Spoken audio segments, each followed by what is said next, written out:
માં ફાળી ચાલેલી કિલો દરવાજો કોકને ખોલી નાખ્યો.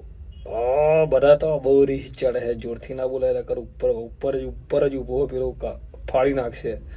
મારા હારાઓ ના પાડો કે દરવાજો ના ખોલતા, નકર મારો પાવર ઓછો થઈ જશે.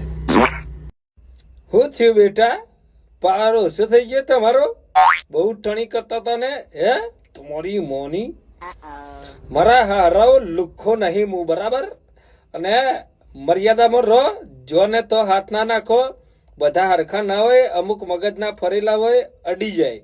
લે મારા બાપની સોગન તને હું નહીં કોઈ કરું. હે જે મારા ઘેર આવે ને એને હું કોઈ નહીં કરતો. હા પણ રસ્તામાં ભેગો ના થતો ન કરે તો એ હાથ પેઢી તો ચોક ને ચોક જતી રહે, સમજી લેજે. અને અમે લુખ્ખા નહીં, બરાબર? અમે પ્રોફેશનલ છીએ, અમે ઘરમાં જ રહી જઈએ. તમારી મોને ચલો બાય બાય. ફાટીને ચાર થઈ જઈ ને.